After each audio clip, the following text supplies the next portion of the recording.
look at this lush beauty. This is sweet potatoes. Actually, it's 2 grow bins. If you see, those are the size grow bins. I think they're 30 gallon grow bins. There are actually 2 in here. I think the section on the right is has purple sweet potatoes, and I think the one on the left is a Beauregard, which I think is the orange sweet potato. But this is what I'm going to do right now. First of all, I'm going to clip off the vines just to kind of see where I'm going to be working. Here we go.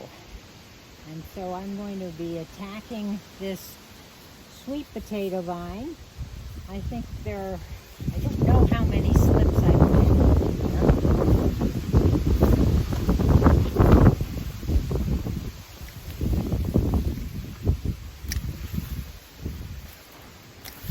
Quite lush.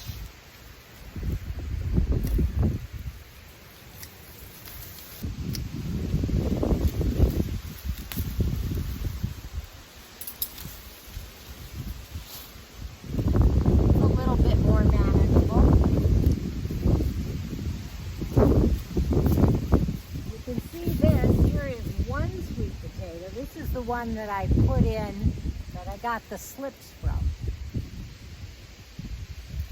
And there's quite a lot of growth from that. So there may be something beneath that one. We'll see. I'll bring you in closer. Okay, these vines were pretty intertwined with the next ones. If you can see, I still have some purple potted pole bean plants from my arbor up here. But here's what I'm left with. And I'm going to let this dry out for quite a bit. Haven't watered it in a while. So, fairly loose. I don't know that I need my garden spade. Okay, I hear some breaking.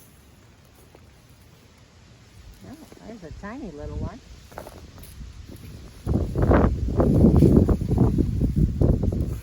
A total experiment here. Some of these smaller ones.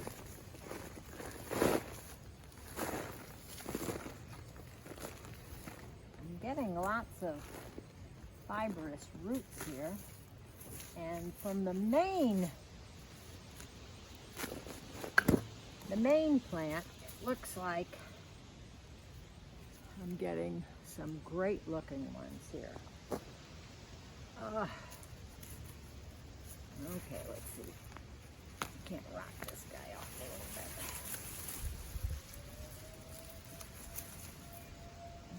bit. Okay. There's a couple little ones. There we go. Again, growing the potatoes in these grow bags, I wasn't so thrilled with the results. Well, it's kind of a wonky looking one. So I'm not totally sure if this is what I want to do with my sweet potatoes and potatoes in the future. Okay, so there's lots of little ones off the main mother potato here that I put in here. Lots of little baby ones. They'll be tender. So that one's not good anymore. But you have quite a crop of small ones. I think maybe they needed more space.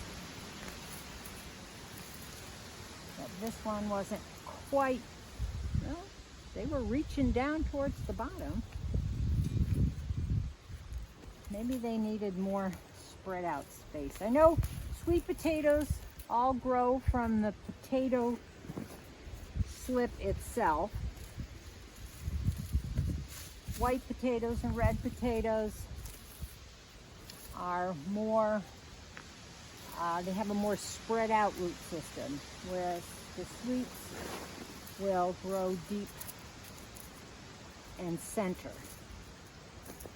So, well, there are a few. They're mostly long and straight.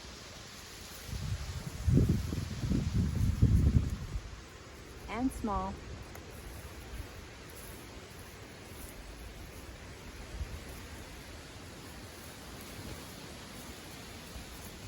So it seems to me that planting the single potato yielded more than planting the slips. Although I am getting a few down here.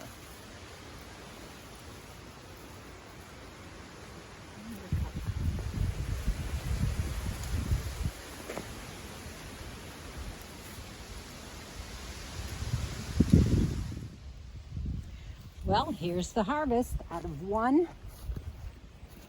grow bag, and it looks like my Beauregards did not do all that well, but I had some purple ones in here that seemed to do pretty good. They seem to grow long and straight rather than bulbous like most of them do. Let's see. Yep, this is a purple one here. But there's a lot of tiny ones. They seem to grow right down to the bottom of the grow bag as I was digging into it, and then I dumped out all of the dirt to sift through to get all of them. Some small ones, but you know, I'm not going to complain. I think this is a much better crop than I even did with my potatoes. So this is the first time I've grown sweet potatoes. The purple potato is a potato that I got, an organic purple potato from the store, and I took slips off of it. And then puts the whole thing right in the ground. So you can see how massively that swelled up and sent off root systems. And the majority of these, I think, came off of this one, and a few of the other slips that I had planted around the side. But I think I will grow more sweet potatoes next year. I still have 2 more grow bags to look at, and I will make an assessment as to whether I'm going to use those for potatoes again next year or not, or just plant them in the ground like traditional potato planting beds. Anyway, I'm happy with this. Now I just have to let them cure. So I'm going to put them out.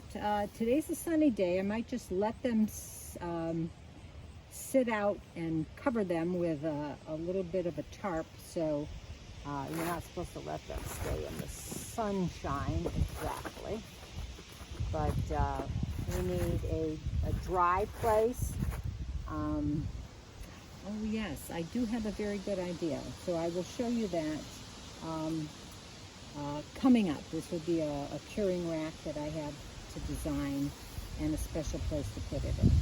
So I'll get back to you on that. Haven't decided whether I'm going to harvest those other 2 yet today or not. We're still a few weeks away from a freeze. A lot of sources indicate that you should just let the foliage die down with a light frost. So I may save another 2 for that and see what that does. The curing method will make them sweeter, so I'm not going to even try any of these fresh. Let them cure for a couple weeks before I put them into a more permanent storage location. Here is my makeshift curing room. This is one of those portable shelters. For sweet potatoes, they need to be at about 75, I guess, to 85 degrees and with some humidity. And it definitely feels that way in here. I'm also going to put a blanket over the top of these to retain some of the humidity. but it has a screen underneath to prevent airflow, or to encourage airflow. This is an old screen door that I kind of retrofitted. It's on sawhorses. We use this to, as you can see, to store straw for the animals, bedding for the animals.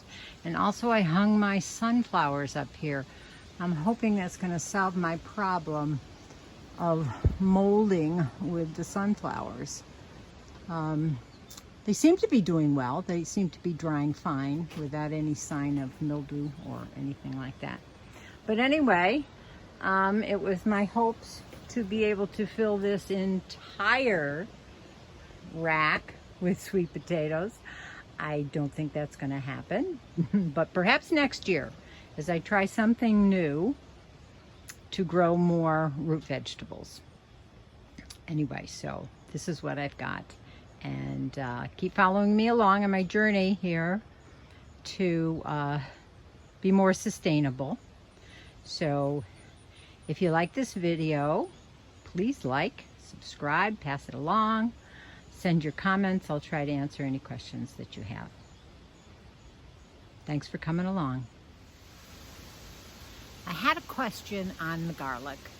I'm sitting by the bed here. It's all neatly tucked in straw. It's been watered down already.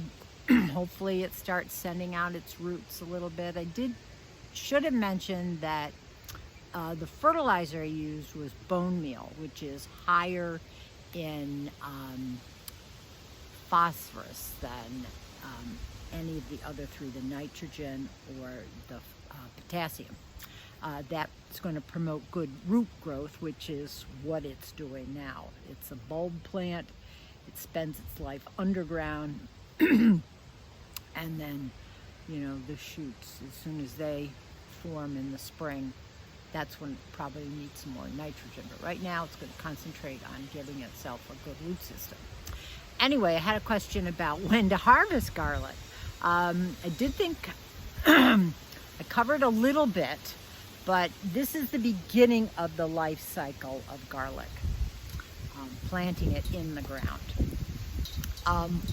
What then happens over winter, it's establishing its roots. In the spring, it sends up its shoots, its green shoots, stem.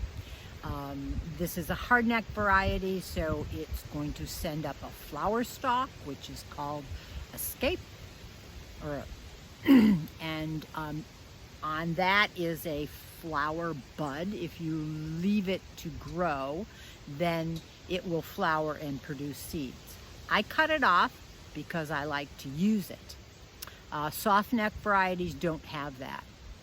But anyway, they start to form about, June you see them, and you can start cutting them off and using them. But then not too much longer than that, you will be getting close to harvest time. Here in my area, I harvest my garlic in July.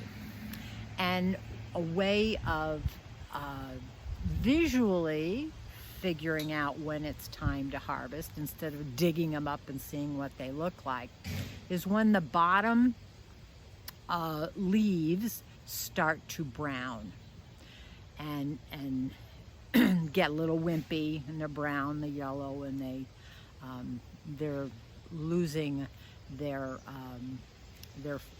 fight in their life cycle. So that's a good indication. It happens here anywhere from the 4th of July through the middle of July. I wouldn't leave them in any longer than that. I think it probably would affect the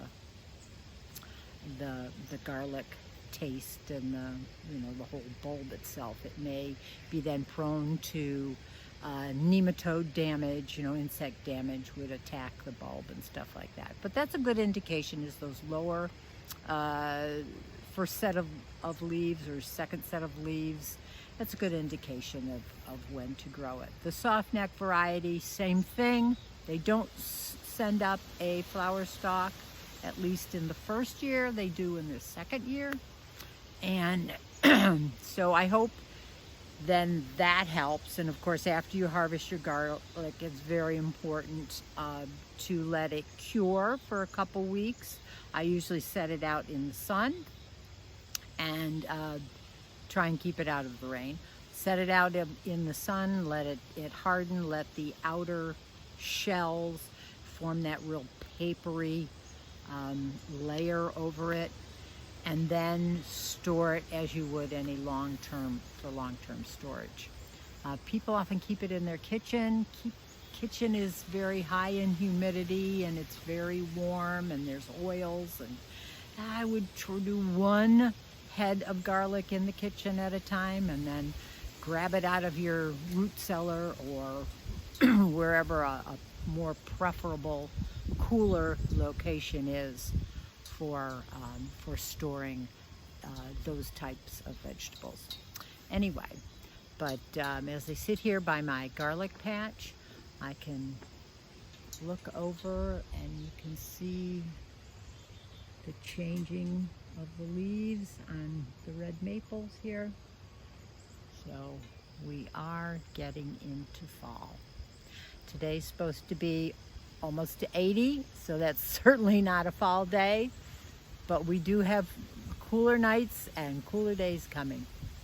And so anyway, but I want to thank you, Drew, for that question, and I think you're the only winner this week. So congratulations, Drew.